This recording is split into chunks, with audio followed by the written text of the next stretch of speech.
This episode of the PricePlow podcast is powered by Cognizant. Find your focus. Cognizant, an industry-leading nootropic for work, exercise, gaming, or every day, is the gold standard for focus, mental energy, and comprehensive brain health. Learn more at cognizant.com. Welcome back to the PricePlow podcast. I am so excited today to sit down with Jose Antonio. President of ISSN. What is your title at ISSN? I am the co-founder and CEO of the International Society of Sports Nutrition. Awesome. Well, thank you so much for joining us. My really quick intro it is April 25th, 2024 today. In 2 months, we'll be down at the ISSN's annual conference. I have been going to it for about 5 years now, I want to say, and I every single year tell everyone I know, you have to go to this. It's not the Arnold, it's not like an expo. It is the coolest meeting of the minds of all of the people who really put together the data that we have to thank. And you guys are kind of some of the original fighters for some of our favorite ingredients that we use on a daily basis. So I want to start off with a thank you.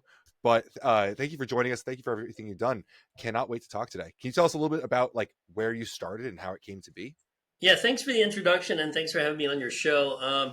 I guess before we get to how ISSN started, really my interest in athletics or human performance, and this is going, I don't know how old you guys are. I'm a bit older than you, but I remember in the 1972 or 1976 Olympics, there was a Russian sprinter named Valery Bortsov, and he doubled the 100 to 200. He got gold medals. I'm thinking, just watching it as a kid, I'm like, wow, that guy's really fast. And I was always fascinated by speed. I'd say most young boys are fascinated by strength. They're like, holy crap, that guy's really strong. I was like, holy crap, this guy's really fast. So watching those Olympics, and then two of my favorite, one was I guess you could call them both athletes, but I was always sort of mesmerized by Muhammad Ali's speed. I was like, holy crap, for a big guy, he's really fast. And then I grew up watching, those old chop socky flicks, kung fu movies. I remember the first Bruce Lee movie I saw, I was like, holy crap, that guy's really fast. So it was just this sort of, falling in love with watching super fast athletes is like, I wonder how people get that fast, because I think it's much harder to discern why people are fast versus why people are strong. I think in a sense, it's like, well, if you're large, you're generally stronger than someone who's small. But in terms of speed, it's like you can't really tell visually. But that's how I got my interest in it. And so when I got into college, believe it or not, this is going way back. When I was an undergrad, Ronald Reagan was president. So just for those of you who are history buffs, you're like, holy shit. And for the young listeners, they're like, who the hell's Ronald Reagan? So Ronald Reagan was president when I was undergrad. And I, believe it or not, my first semester as an undergrad, I went to the American University in Washington, D.C. My first semester, I was a history major. And I remember the first few weeks as a history major, I'm like, oh my God, they're making us read like books. And I'm like, I don't have time to read all these books. And I talked to my dad, who is a physician. He's like, why don't you just be pre-med? I'm like, yeah, but I don't like medicine. But you know what? I like watching people exercise and perform. I think I'm going to study exercise physiology. Now, here's what's interesting. If you go back to the 1980s, there really wasn't exercise science as a major. It was biology. It's either biology, chemistry, or physics. So I'm like, yeah, I'll be a bio major. And so from that point on, the idea of studying exercise started to take steam, because really back in the 80s, there wasn't really exercise science per se. There were a few people in Europe and the US doing work, but I always had an interest in sports nutrition, and this is where it becomes kind of interesting in terms of how other scientists viewed the field. So I got my bachelor's degree in biology. I got my master's degree in exercise physiology. I was at Kent State University.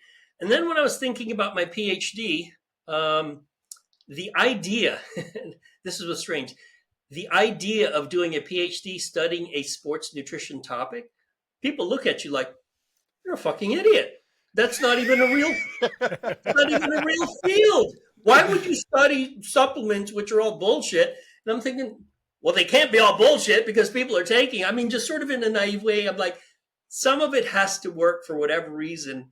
But it's weird. A lot of scientists are like, don't even study it. It's not worth it. So I made a very pragmatic decision when I was studying for my PhD to study muscle physiology, because, that's acceptable.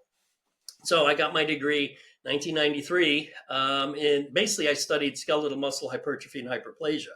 So following that, this is where it gets kind of funny. My first job out of, and this will see how much history you know in the fitness field. My first job getting my PhD was I was a professional writer for the Weider publications. Yes. Flex Magazine, Muscle and Fitness. In fact, I can't even name all of them because I think they're all gone. I don't even know if these magazines exist. So I was a professional writer, and people were like, "You got a PhD, so you could write for Muscle and Fitness and Flex?" I'm like, "Hey, it's a fun job." And Yep. people, they're like, "You're wasting your time." And I told people, I said, there is a good reason why I took that job. It's one, and scientists still have a hard time with this today. I said I wanted to learn how to communicate in writing to people who aren't scientists. Because, I don't know how many scientists you run into, but a lot of them, they can communicate in the language that's appropriate for other scientists or physicians. But when they talk to someone else who doesn't have a background, it's like, I tell them, no one knows what the hell you're talking about. Sure, you use big words, you might impress yourself, but that's not the point of this. The point of this is to communicate with people who may not understand the nuances of, because one, no one has time to understand the nuances, and two, they just want to be told perhaps sort of the nitty gritty of it. So I did that for, a couple of years, and it was a lot of fun, to be honest. I actually liked writing. It was a great job. But then eventually I went back in academia. I worked at University of Nebraska. This was in Kearney, Nebraska, by the way. Don't ever move to Nebraska. Just, for those of you thinking of moving, it's cold. I hate cold. That's why I live in South Florida. But it was in Nebraska that I met a good friend of mine, and we've been friends now forever, Jeff Stout. He's at the University of Central Florida. And he and he sort of randomly, he knew I was into supplements because he consulted for EAS. I don't know if you guys remember EAS. And I was a professional writer. And he's like, "Hey, you want to write a book on supplements?" I'm like, "Yeah, sure. Let's write a book." And this is the thing. You got to remember, late 90s when we started writing this, using the word supplements in the scientific world was a no-go. It's like a 4-letter word. It's like, oh my God, those two, they actually like supplements. It's so weird. And we got a lot of flack from physicians, dietitians, you name it. It was like, and we're thinking, wait a minute, there's actually legitimate science to this stuff. So our first book that came out was Sports Supplements. And actually, it's still my favorite book because I think it really goes into the mechanisms of a lot of these different supplements. And in a way, the book was kind of ahead of its time because, people wanted this information and it just wasn't available. So that's basically going into the year 2000. And so I left Nebraska Kearney. I did a short stint at the University of Delaware, very short. And I moved to Florida, and people say, "Hey, did you move to Florida to work at," I'm currently at Nova Southeastern University in Davie, Florida. They said, "Did you move down here to work at university?" I said, "No, I moved down here to work at Metrics." And people are like, now people don't even know what the hell Metrics is, right? But this is some history. Metrics, GNC, Worldwide Sport Nutrition, and Rexall Sundown were owned by one company. It was a Dutch company called Royal Numico.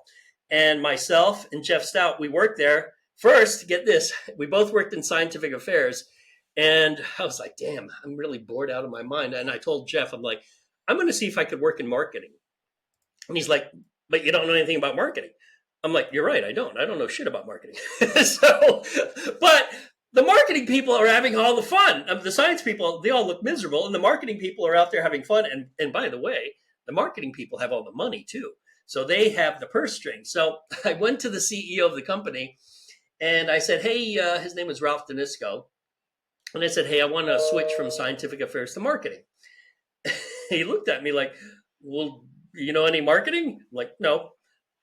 "So why do you want to switch?" And I said, "Because I want to learn marketing." And oddly enough, he looked at me, he's like, "Okay, we'll switch you to marketing." And so I'm like, "Oh, wow, I'm working marketing." I don't even think I've taken a marketing class in my life, but I know they're having fun. They control the money. And so for the first few months sitting in marketing meetings, I'm like, saying this to myself, I'm like, I don't even know what the hell these guys are talking about. What the hell are they talking? It's like a new language. I was learning a new language. Eventually, I sort of got the hang of it. So working in marketing taught me this. One, the marketing people are probably maybe second to the salespeople. They're the most important people in a company. It's not the science people. You might say, well, maybe it's the lawyers. No, lawyers are good at saying no, no, no, no, no. We don't want to do that. I'm like, okay, lawyers, forget it. Marketing people are the most important.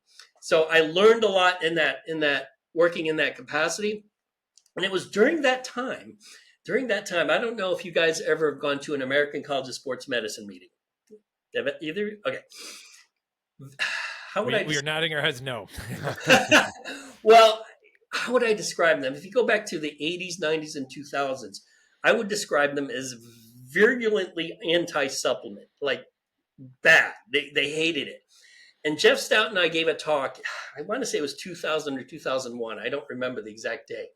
And it was actually on supplements, and we were kind of shocked that they accepted the talk. I was like, wow, I'm kind of really surprised they are letting us talk about supplements. And so we gave this talk, and I'll be honest, it was quite boring. Jeff Stout gave a history of supplementation going back to like the ancient Greeks. And then I talked about, creatine and what else, ribose, some others, caffeine. I was like, man, this shit's boring. And Jeff's like, yeah, this is really boring talk we're giving. And so after we gave our talk, half the audience hated us. They hated us. In fact, I remember once we were finished, people would come up to the a microphone to ask questions. And I remember this professor, I think he was from South Dakota. He basically said, and I paraphrase, because I remember vividly, I'm like, holy shit, they really hate us. He said, I am shocked that the American College of Sports Medicine even let you guys give this talk. You guys are a bunch of snake oil salesmen. This is total bullshit, blah, blah, blah, blah, blah. And I'm like, whoa, he's really bad. And I'm looking at Jeff. I'm like, wow, these people are really pissed at us. And so it got even worse. This is the funny part. So half the audience loved us because there was half, you could tell, are more the bodybuilding crowd. And the other half, well, they would just hated supplements. And so it got to this. There was I will describe him as a scientist with a very low body mass index, so you could visualize, okay? And then there was a bodybuilder who owned a online supplement company, and I think things online were kind of rare back then, but he owned an online brand.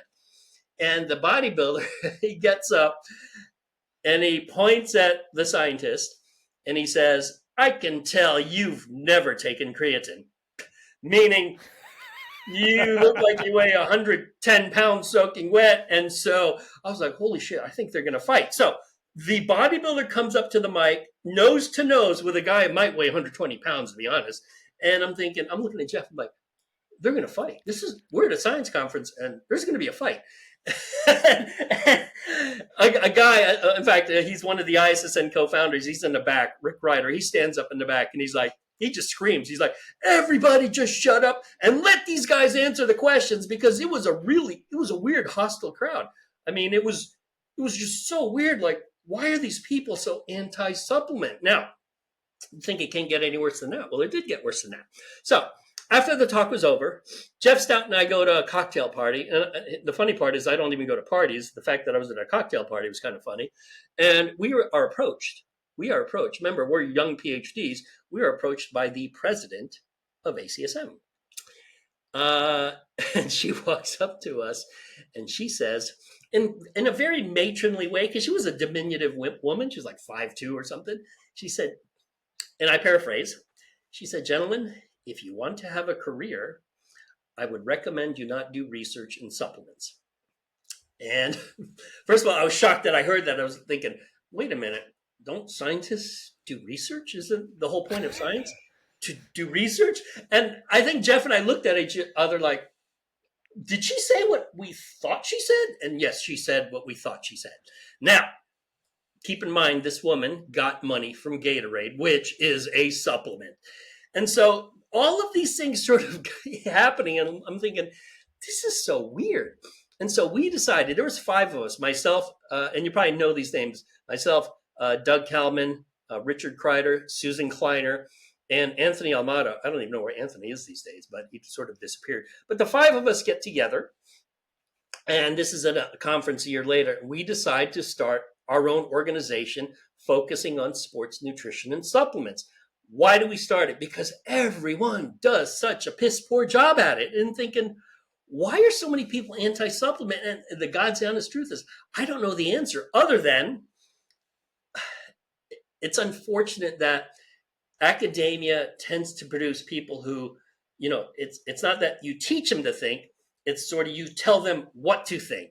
And they graduate and it's like, you should have learned critical thinking skills versus parroting what your professor told you.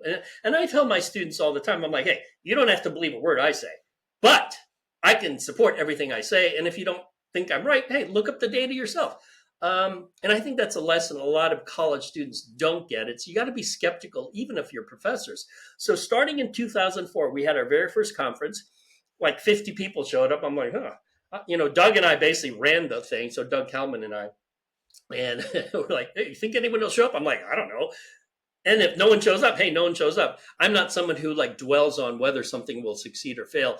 I'm more or less, if it's a good idea and looks like it'll be fun, I'll do it.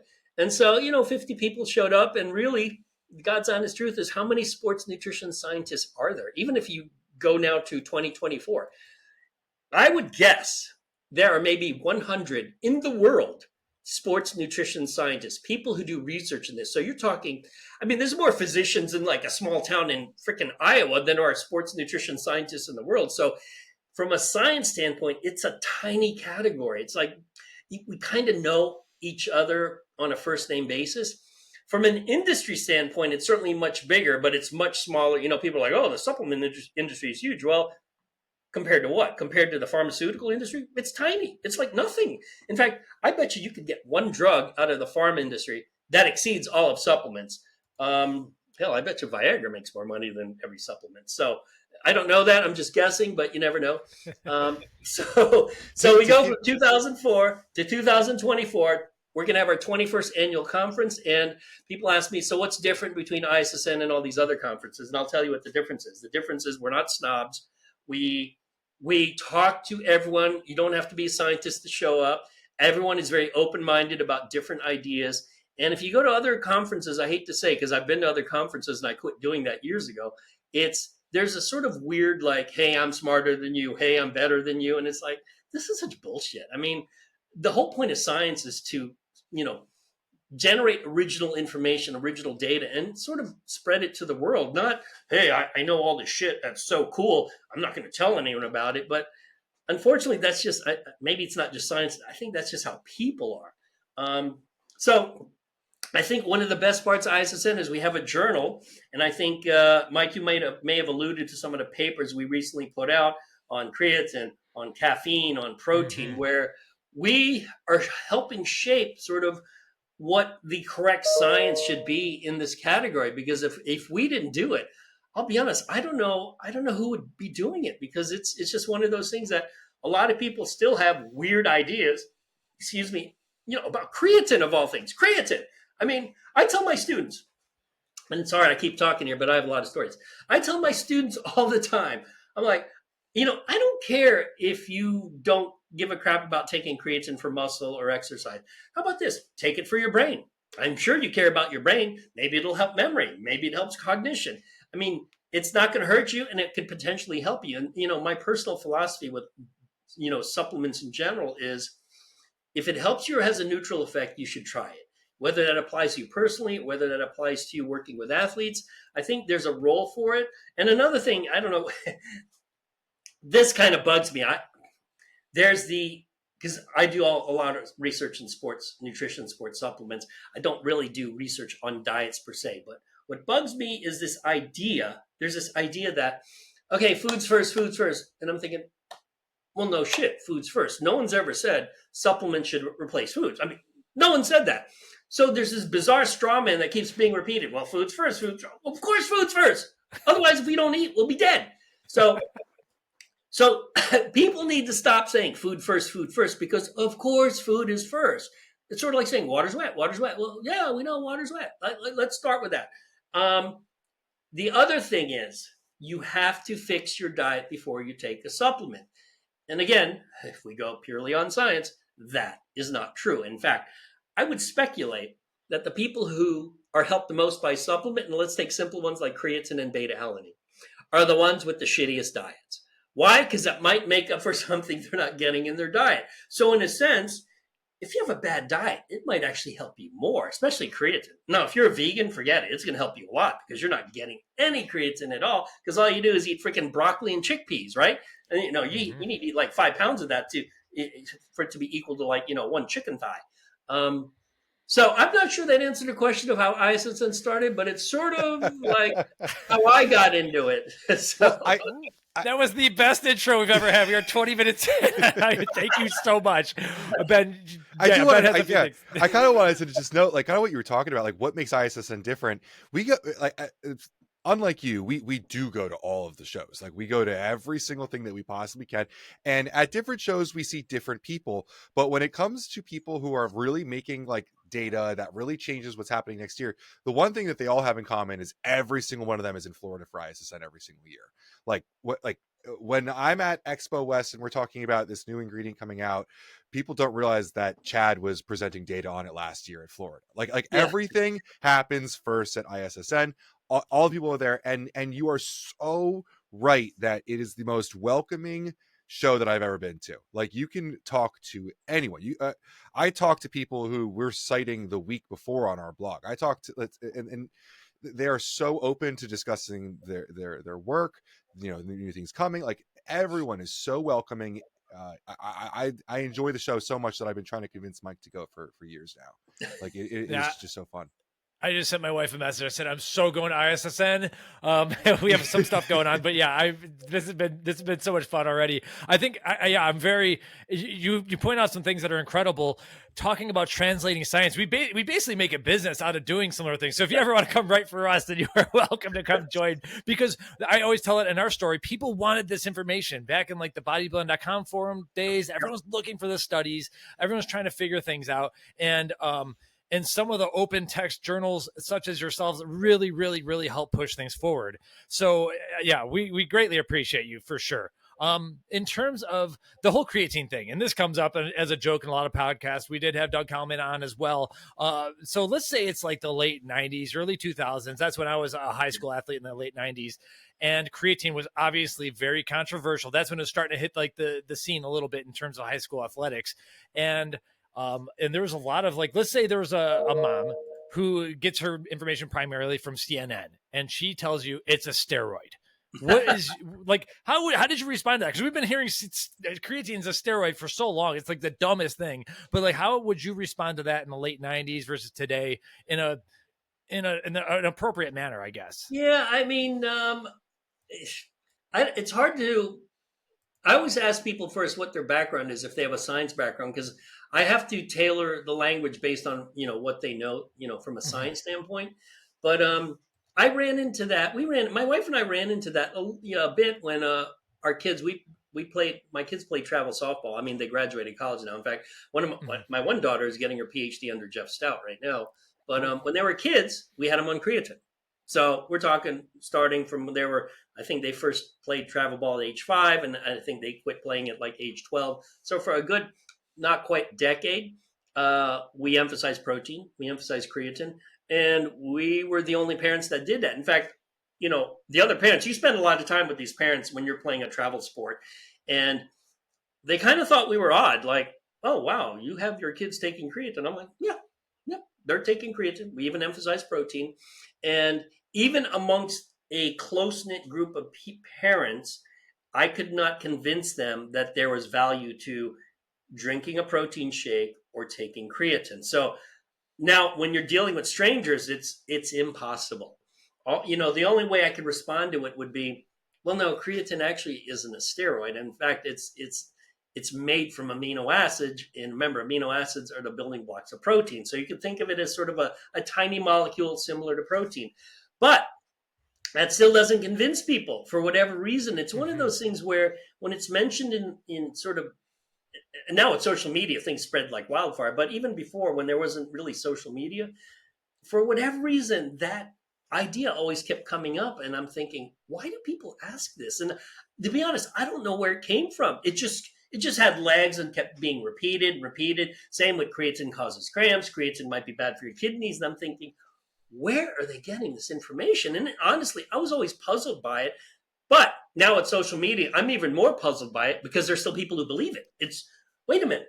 this information's free. You just go online and go to Google Scholar or PubMed and type in creatine. It's like, there's like 400 studies now.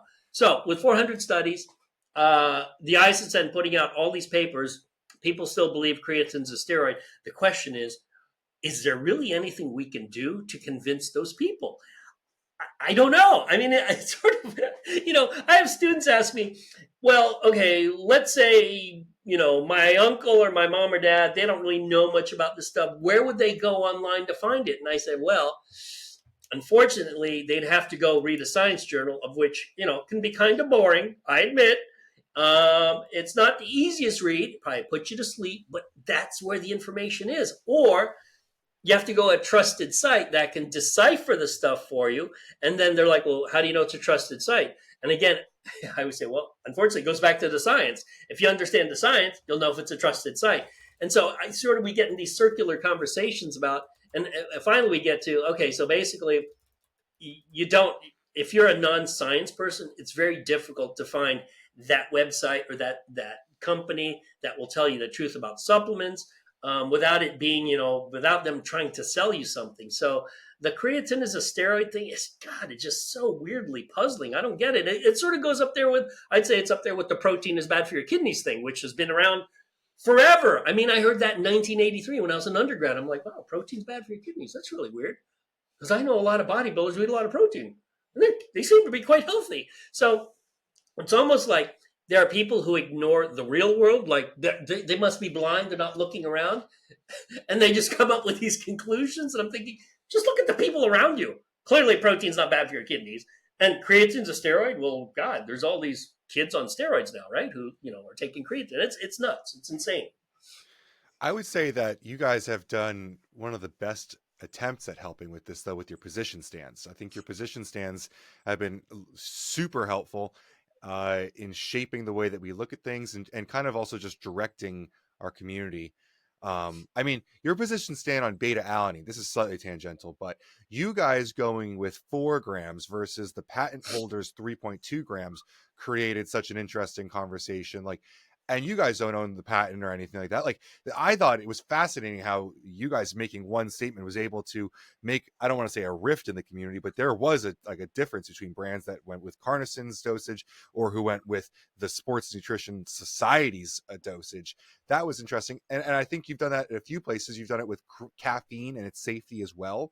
Mm-hmm.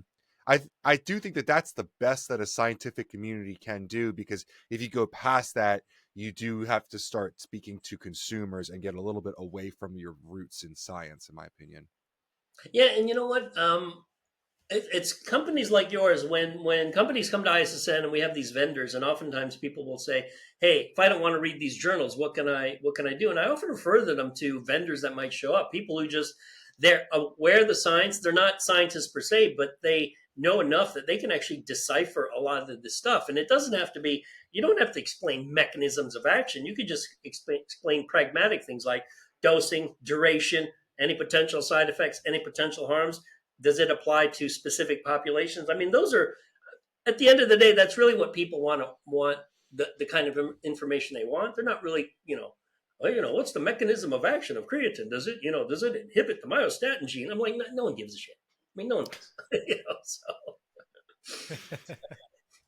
That's great. So, what I like about coming back to the food first thing, I love that. I think I'm gonna have to stop saying as much too. I'm guilty as charged sometimes, but the whole fixing diet first misnomer, I fully agree with, because even if you have a perfect diet, we're at the point now where you're not going to get enough basic stuff, magnesium. Even if you eat a ton of red meat, there's a good chance you might still want to supplement zinc. It's like our food supply has gotten to that point. So I think it's dumb not to pull on some of those levers earlier on, even if it's just basic creatine, minerals and stuff like that. So I appreciate you saying that, because it's sometimes not a popular thing to say, is, that you could fix your, that you don't necessarily have to fix your diet first. So I appreciate that.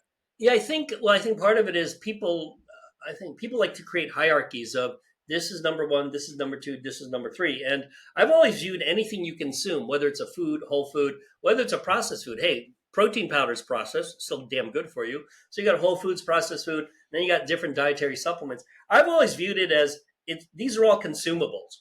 There's no hierarchy. So if let's say you're a college wrestler, okay, well, definitely get enough protein. Does it matter if you're eating eggs, steak, or getting protein shakes? Well, you might have a hard time getting all your protein from food because, hey, number one, you're poor. Well, actually, with NIL money, maybe you're rich. I mean, although I don't know any wrestlers who are getting a lot of NIL money, but so you got to get food. You can get it from supplements, and then, of course, if you're a wrestler in college, hey, maybe get some creatine because you're not going to eat enough red meat to get it. Hey, also get some beta alanine because the amount of lactate or hydrogen ions you produce during training and a wrestling match are super high. So it's going to help you. So there's all these things where these are all consumables. And the question shouldn't be food first or supplement second. The question should be, what are the strategies that will help you win or become better or whatever the goal is?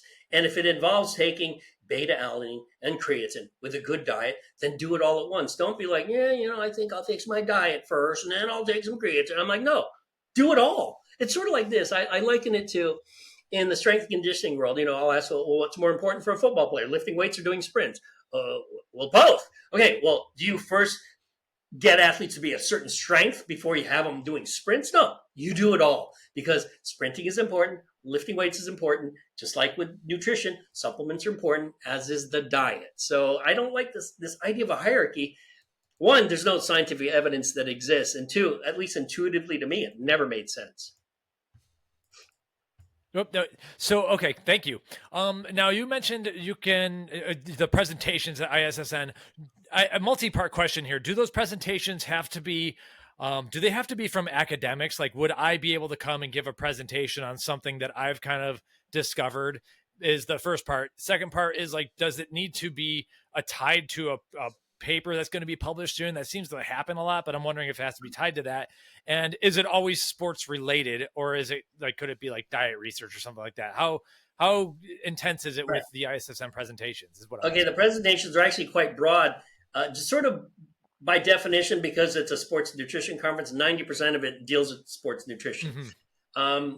And then the people who tend to submit for presentations almost all tend to be scientists or scientists in training. It's just sort of who are the people who generate data? Well, it tends to be scientists. Now, do you have to be a scientist? No, we actually have presentations from individuals that actually work at companies. Like, for instance, if you work for, and I'll just take a random company, EAS, and you want to give a presentation on the combination of HMB and, ATP or whatever, I'm just making it up. Mm-hmm. You can do that. In fact, we highly recommend it. The only caveat is you got to make sure to disclose you work for the company, EAS or whatever. And secondarily, just don't make it a sales pitch, make it a science pitch. Talk about the data. So in fact, I don't think I've ever put a requirement that you need a PhD or you even need to be, quote, a scientist per se to give a presentation. So, in fact, we've had, I'd say, in general, if I were to pull a percentage, 5 to 10% of the talks are actually by non-scientists. So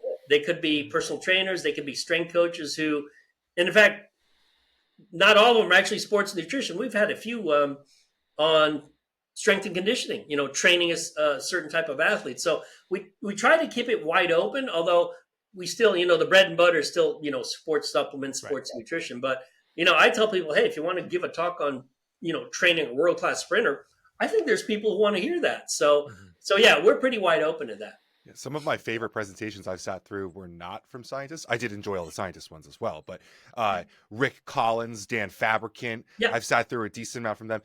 Or like to give an example, like Katie Emerson, we've had a couple podcasts with her. She gave some great talks for Nutrition 21 in the past. One of my favorite talks of all time was a researcher from a branch of the military talking about stress responses in I want to say Sears School, like some really, really interesting stuff that you guys have. Was that Brandon Roberts? I think so.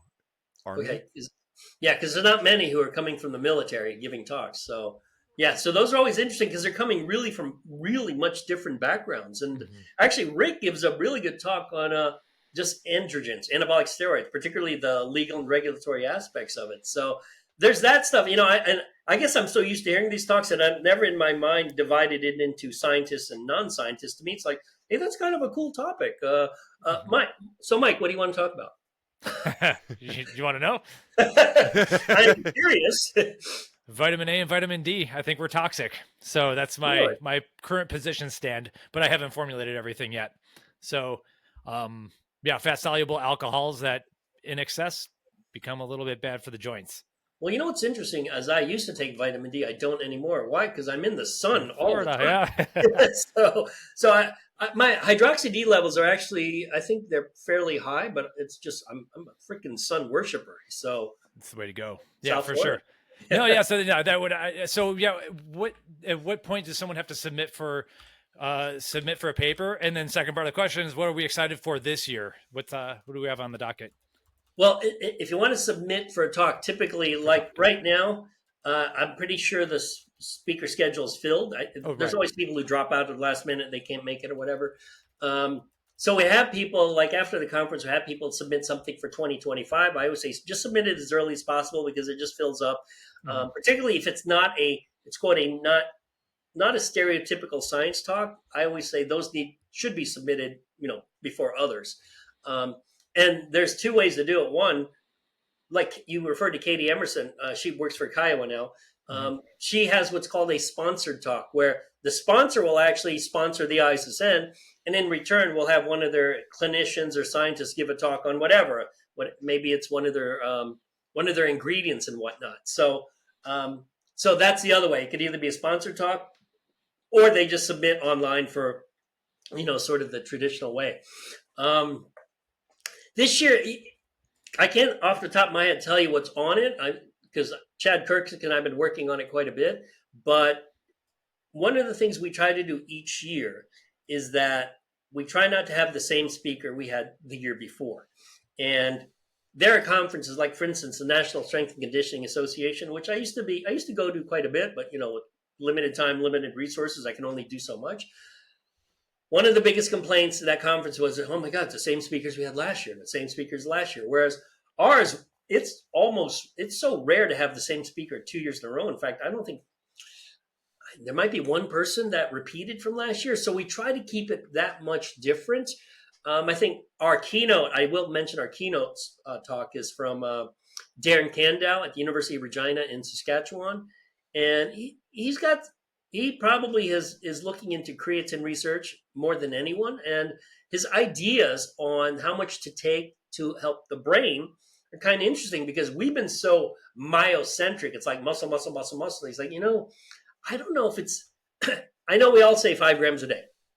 As I say 5 grams a day, 3 to 5 grams a day. It's like, I think that's okay for muscle, but he goes, I swear, I think we need more for the brain. And he says he actually changed his dosing. I think he's taking 10 to 20 grams a day now based on what, the way he interprets research. So I think that's really interesting how that category creatine has evolved, over the years. And then we have something called the President's Lecture that Chad Kirksick and I, we chose in. One of my good friends, Corey Peacock, he's going to talk about some of the collaborations we've done at Nova, Southeastern University, with the UFC Performance Institute, looking at weight cutting in professional UFC fighters. So that's data that no one's privy to other than us collaborating with the UFC. So that's super cool. I mean, so we have all these interesting collaborations that a lot of us on the side work with athletes. So it's sort of like we're not just sort of stuck in a lab. We work with athletes. So I think it's an interesting combination when you start talking to a lot of the scientists there. Yeah. Can you, so is this your full-time thing though? Or are you doing day-to-day research with other stuff? I do follow you on Twitter. PricePlow follows you on Twitter. And so we get to see a lot of the stuff that you're resharing, but I'm not sure what exactly you're working on. Yeah, quote, my full-time day job is I'm a professor at Nova Southeastern University. It's in Davie, Florida. And I also, I guess the other day job is running the ISSN. It's an academic nonprofit. And I'd almost say most of the ISSN work is from January to June because that's leading up to the conference. Once the conference is over, I sort of put my brain on autopilot and I don't try not to think about ISSN for a while. But I'm still writing. I mean, all the stuff like publishing and presenting, I still do that. It's just sort of the bread and butter of the science sort of industry in general. If you're not publishing and then you're not presenting, it's sort of like, what have you done for me lately? And that's what science is. It's like, what have you done for me lately? You got to always be out there. The minute you stop going out there and publishing and the minute you stop presenting, it's sort of like, oh, well, are you a scientist anymore? Or are you just someone, who like sits in your backyard and, works on your suntan? So So, you brought up the journal of ISSN, but you also said that like the work between June and December, say, is a little bit less. Is there like how much work do you put into that journal, and what does it take to get like published in that journal? yeah, I myself, Doug Kalman, and Rick Ryder, we are the editors in chief. So it's it's kind of weird to describe how journals work because if you go back to, and I don't know the exact year, but maybe 50 years ago, there wasn't peer review of papers because there weren't that many scientists. Scientists just published papers. Whereas now it goes through a peer review process. You submit a paper, it goes to like two people. If they hate you, they'll kill the paper. If they like you, they'll accept. I mean, let's face it.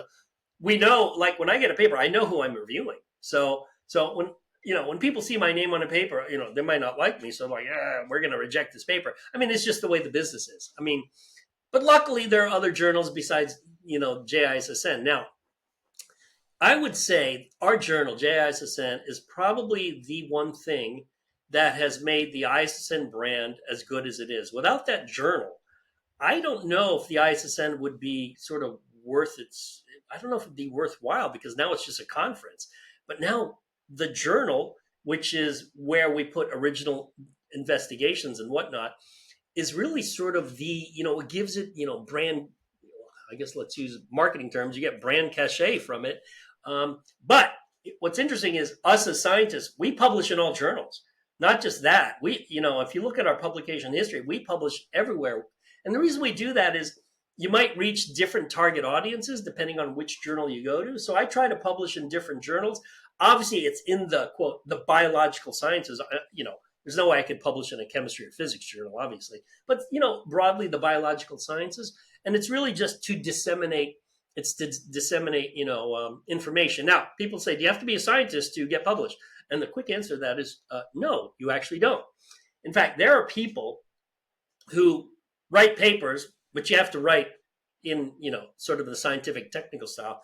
There are people, you mentioned the vitamin A, vitamin D thing. There are people who write papers, review papers, because they're not doing studies, but they write reviews on a subject and they write well. It's like you got to be a really good writer. And it gets published. So as long as the information is good, I really don't care who writes it. I mean, if it's good science writing and let's say it's a review paper, I'm like, hey, let's publish it. If it's, put it this way, we've had a lot of shitty writing from PhDs because writing is a weird skill. It's not something people practice. And even here's the funny part, even with, well, why don't you have AI write it? Even with AI writing papers, I'll tell you this because I have experience. When students turn in papers, I'm like, hey, this sounds like a robot wrote this. Nobody sounds like this. So even my AI filter, just reading, I'm like, who the hell uses these words? These are like stupid words. It's like a robot wrote it. And of course, students, they're like, oh, I wrote the whole thing. I'm like, you didn't write the whole thing, you liar. So even, I tell people, you think of AI as a tool, but think of it as a tool that sort of like use a calculator to, calculate numbers as a tool. But at the end of the day, you still have to massage and paraphrase it so it sounds like you're writing it. You can't just have someone spit out, a paragraph or two and be like, oh, that sounds good. No, actually, it doesn't sound good. And here's a little secret. When I have students write papers, because I know they'll use AI, what I have them do, you'll like this, I'll have them write about my research. So I'm like, I know my research better than anybody. So I'm like, okay, let's see what you write about my research. And I catch them like literally copying, pasting. I'm like, I wrote this. I wrote this. And I remember this was before AI. I remember this was, this might have been 5 or 6 years ago. I'm reading a paper from a student. And I'm like, wow, this is a really great paper. I'm reading it. And I'm like, God, but this sounds so familiar. Then I start thinking, wait a minute, I wrote this. And so I pull up an old paper and I match it. I'm like, holy crap, he just copied and pasted me. No wonder it was good writing. So I emailed the student. I'm like, you do realize you copy and pasted your professor. You know that, right? And they really had nothing to say. They're like, I guess it's kind of flattering, but really it's kind of an F. So. Man, that's just sad, but that's flattering is the word. That's hilarious. So if someone is to publish in your journal, yeah, and I agree. And honestly, I'd like to talk about maybe some other ingredients that could use some position stands as well. But if someone were to publish in your journal, but like the vitamin A and D thing isn't exactly sports centric, even though I can make an argument against the hypercalcification that happens and stuff with when it's, you're toxic or whatever. It's really more diet related. Like, is the journal not going to want to talk about stuff that's not sports nutrition related?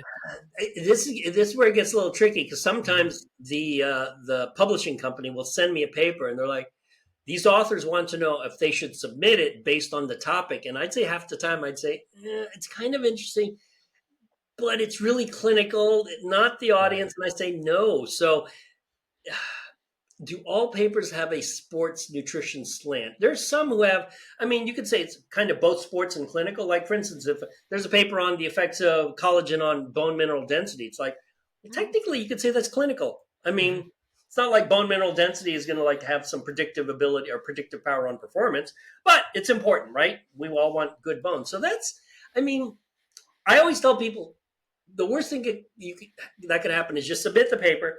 It'll go through the peer review, and maybe someone will be like, they'll either be like, oh, this is interesting. It's not technically sports, but hey, it's kind of cool. Let's accept it. Or someone will say, this isn't really sports enough, so maybe submit it to this other journal. So, yeah.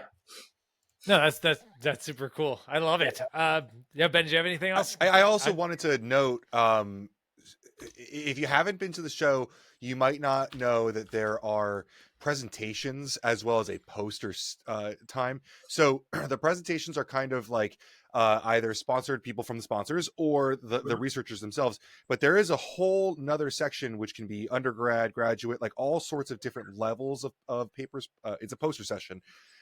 And so there's loads of different topics, loads of different levels of research. You know, I from one end to the other, like you could talk about so many different things.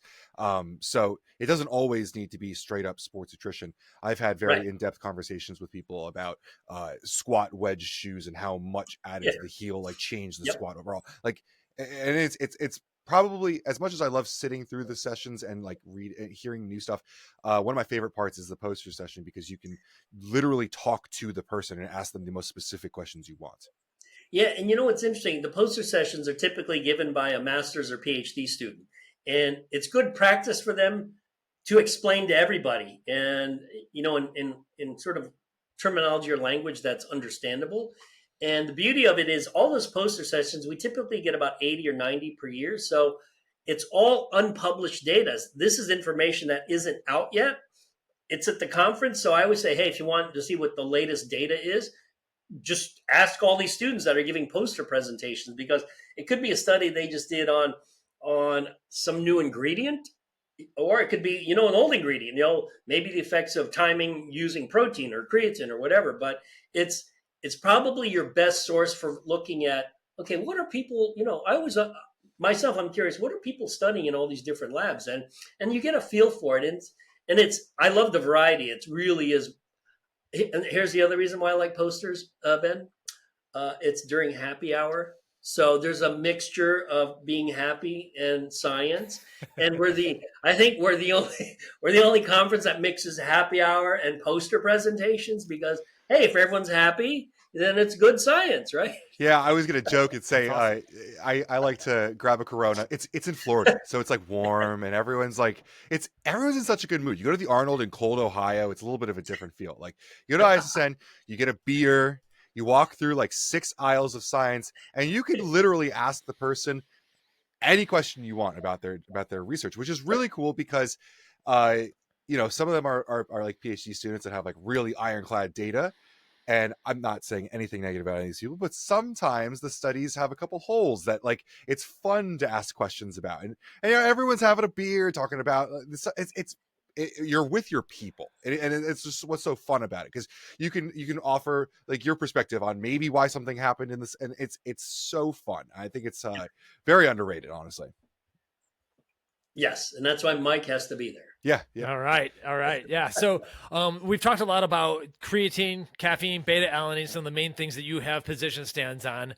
Do you have any other ingredients that you think are close to that point, to that stack? And I if you don't have a quick answer, I have one for you if you want, that we talked to Doug about. Well, I think the quick answer is the nitrates. Those there's a lot of good data showing that it certainly enhances blood flow, can enhance Hmm. endurance performance. So that would be another one. The category that I always scratch my head because, like for instance, if you look at something like ashwagandha, there's actually interesting data on it. I'm like, okay, well, there's enough studies out there that it's interesting and worth taking.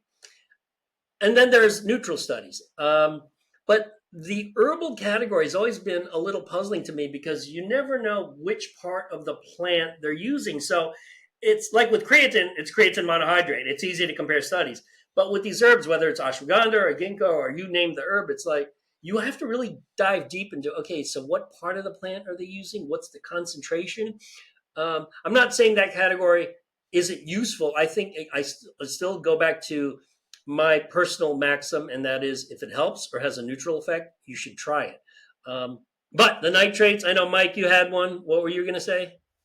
You might have already a paper on it, but taurine. We see Oh, chlorine. a lot of good endurance data on taurine, and there was a really cool study because Doug's into the boxers and fighting and everything. There's a really cool study where they went high dose caffeine, but paired it with like 6 grams of taurine, which is more than you're going to see Yeah. in a general supplement, and it really, really provided some synergistic benefits. So that's one thing where we keep seeing like, man, there's more reasons to include this in anyone's stack than not, unless it, for a few people, it does make their gut feel bad. But for like, I'd say 95 to 97% of people, it seems to be like very, very positive, especially with respect to endurance sports and stuff. Yeah, no, that's a good point. I've always, is what if you took taurine by itself versus, combining it with something like caffeine? And I think it's interesting. People, all the athletes I know, they come up with their own stack anyways. They're like, you know what, I take this, and I just sort of combine it. I'm like, yeah, I'm sure it works. I mean, it's, there's a study that says citrulline malate by itself does this. He's like, well, I take citrulline with this, and I take it with this. I'm like, I don't see why it shouldn't work. I'm not aware of any synergistic effects, but if you want to, that's why people love these pre-workout concoctions. It's like, I might as well take it all at once. I mean, you got creatine, you got caffeine, you got beta alanine, you got citrulline. It's like, yeah, you're right. I mean, from a convenience standpoint, you can't really beat the pre-workouts. Is there something magical about the combination? I don't know, probably not. But if you're going to take everything and you're someone who has an issue with compliance, then those pre-workout supplements actually are a good way to go. For sure. How about you? What kind of training are you involved in? Are you taking what's your stack like? Well, I actually, believe it or not, actually compete in stand-up paddling races in Florida. Awesome. There's a huge stand-up paddling community here, and we have water, we have ocean, we have intercoastal, we have rivers, we have so much water here that we can pretty much race anywhere. So, in fact, this morning I don't know how familiar you are with endurance training, but I did more of a fartlek workout where it was a 4 mile paddle. I would do sprints and then do steady state and then do sprints, and then I would sort of vary the distance and whatnot. But this is what I take. I'll tell you what I take pre-race. People are like, is that what you do? Yeah. Before a race, races last anywhere from 40 minutes to maybe 75 to 90 minutes. I drink Coke. People are like, you drink Coke? I'm like, yes, 10 minutes before I start, I will get a Coke and I will chug a Coke. And they're like, oh, yeah. I'm fructose, like the high fructose corn syrup Coke or the Mexican sugar Coke? Does it matter? The sugar Coke. Yeah, like sucrose. So it's so I have caffeine, I got sugar, I got water. And then if the race is long enough, I'll wear a Camelback and I'll sip water. But I'm like, usually that's good enough. I'll drink a Coke. For training in general, post-workout, I always do protein just because it's a convenient and easy way to get protein at the time. And then, I've been taking creatine since Bill Clinton was president. I don't know if you guys remember Bill Clinton. I also take magnesium, great for decreasing delayed onset muscle soreness. I take a multivitamin. God, those are the main ones. Oddly enough, I don't take a lot of supplements. I focus on creatine and protein. And caffeine I just do all the time. So I don't even think about caffeine because I do so much of it that it's like, oh yeah, I do caffeine. Yeah, I drink tons of coffee, take caffeine before a race. I do this. I mean, I've been known to take 600 milligrams of caffeine before a race. It's like, my feeling is if you do any kind of endurance racing, if your brain decides I'm tired, you're done. So my goal, believe it or not, my goal with a race is if I can keep my brain awake, I can push myself. But once I'm tired at the central nervous system level, I'm done. It's like, okay, I quit. I don't want to do this anymore. It hurts so much. That's a good point. What else do I take? I take Beta alanine before those endurance races. you know But, I what? mean, so I guess some of the data, some of the meta-analyses and everything talk about the exercise time where it works best, 1 to 4 minutes, maybe like 30 seconds to 10 minutes is one meta-analysis. So your races are longer than that, but Yeah. I could. But here's the thing. I don't like the paresthesia. I don't like the tingling. So I actually don't take beta alanine, even though, okay, this is an example of, I know the science, but I don't want to do I can't comply with doing it because I get annoyed by the paresthesia. So we all love science, but at the end of the day, if you're not going to comply, then it kind of doesn't matter. And then what else? I've taken a baby aspirin forever. I'm not sure. Although I've been looking at the data on baby aspirin and maybe decreasing the risk of heart disease or heart attacks or cancer, and the data's kind of all over the place. So I'm not really sure about that. But I think I've been doing it for like 20-something years, taking a baby aspirin. What else? It's funny. I take so many pills, I forget what the pills are. Can I ask for about a category? So I find this fascinating. We did a whole podcast with Doug Kalman, who obviously is like kind of like a counterpart at ISSN. We focused a ton on electrolytes with Doug. Do you take any, as an endurance athlete, do you use any kind of electrolytes? I don't. I actually salt my food a lot. I put a lot of salt. In fact, that's probably where I get all my sodium. In fact, from a endurance performance standpoint, I've never, or I rarely have had any kind of muscle cramping ever. And we're talking, it gets hot as hell in July here. We're talking 90 degrees, humid. And before a race, I will hyperhydrate. I will force myself to drink water, Gatorade, water, Coke, whatever, and actually feel so full that at least while I'm in the race, I know I'm hydrated because I'm literally like full of fluid. And then by the end of the race, obviously you've lost all that fluid and you're dying. But I try to hyperhydrate because in a paddling race, it's kind of hard to drink while you're paddling. And if you ever watch people who paddle like on the beach and they rented a board, that's not paddling. That's floating. If you ever get a chance, I don't know if you're in South Florida and I don't know if you should enter a race, but if you do, it's kind of brutal because these people are going fast. But yeah, the electrolyte issue, it's funny. I've never worried about that because I liberally salt my food. Yeah, that's awesome. I'm similar. I really only, well, up until recently when I started supplementing more, I was always passionate about just salting my food. I always thought that was enough for me. But it's interesting because you obviously lose a lot of fluids during a paddle race. I assume you're sweating quite hard. Yeah. Interesting. Okay, cool. That was and no, I'm not against doing one of those races. I'm a water guy, but yeah, my big race every year is a 2-mile open water swim. So I'm in the water as opposed to on top of the water. I like to swim a little bit on top of the water, but you start dragging it by the end and everything. But I hear you about the mental thing because once your brain decides that like, oh, I'm sore, like there is like kind of a switch that can flip, and if it flips off, it is nearly impossible to turn back on unless like, I don't know, a fat old man passes me up or something. And then I'm like, okay, no. but sometimes it does happen. So I have used that motivation in the past. In fact, the very first stand-up paddling race I did, this was probably 10 years ago, and I'd never raced. I don't know if you know what an OC6 is, an outrigger canoe. It's for 6 people, has a AMA on the side. I used to do OC6 racing, and I'm actually going to get back into it. But a friend of mine's like, hey, I'll lend you a board and you can do a 5-mile paddling race. I'm like, okay, sure. And I'd never raced. I could barely stand up paddle. And so I remember my wife and the race director, who I'm friends with, I guess during the race, were like, where is he? Because it was an out and back course. And people are coming in. And I was dead last. How should I describe this?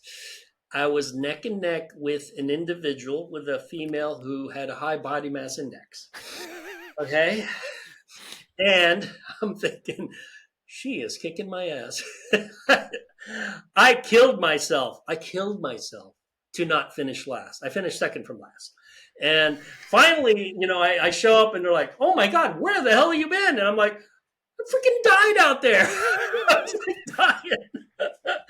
They're like, oh, I said, okay, maybe I should train for this. next Yeah. time. Can't win them all. That's awesome. Okay, Jose, all your friends call you Joey. Is that what you like to go by? All right, Yeah, Joey. Yeah. Well, yeah, thank you so much for joining us. Let's how do we follow you? Where are you where are you on social media? And give us your final ISSN plug with the dates and everything, the location, hotel, all that stuff. Can you? Yeah. Easiest to find me. You can find me on You can find me on Facebook under my name, and then also on Instagram. I have two accounts. One is the ISSN account. It's _ISSN. The other one is my personal account where I post podcasts and paddling pictures. That is SUP PhD. So SUP stands for Stand Up Paddling. PhD is PhD. So those two accounts. I'm also on Twitter at Jose Antonio PhD. So easy to find there. And I do want to plug the conference. It is June 18 to 20. It's our 21st annual conference. The website is ISSN.net. That's ISSN.net. Now, I do want to mention that hotel rooms are filling up fast. The conference is June 18, 19, and 20. The June 17 date is sold out at the discounted rate. In fact, I didn't even know what the regular rate was till someone said, hey, it sold out on June 17th. I'm like, oh, really? They're like, yeah. So now they want to charge me $400. I'm like, holy shit, $400 for a night. So that June 17th date is sold out, but June 18, 19, 20, I still think there are rooms left. So make sure you register at ISSN.net. And also on the website, you'll see the link to the hotel page where you can reserve a room. And it'll be a lot of fun. It's at a resort. And I tell people, okay, maybe go to one or two really cool talks, come to the posters, happy hour. And if you get, tired of science, there's a slide. You could go down the slide into the pool. There is a lazy river if you just like sitting in an inner tube and floating, which I have a feeling some of my friends will be doing that. And if you walk through the woods, you will hit the ocean. Well, technically the Gulf of Mexico, so which is still an ocean. So there's all sorts of like fun stuff to do in addition to the science. I do want to mention that there are two things where we offer prizes to the students. There is the Data Blitz, which, Mike, I don't know if you're familiar with this. Each student gets up and talks for 60 seconds about their research. So it sounds like a Texas, auction, like, I'm like, hey, slow down. You could actually tell a lot in 60 seconds. Mm-hmm. So we have the Data Blitz. And then, so there's prizes first, second, and third.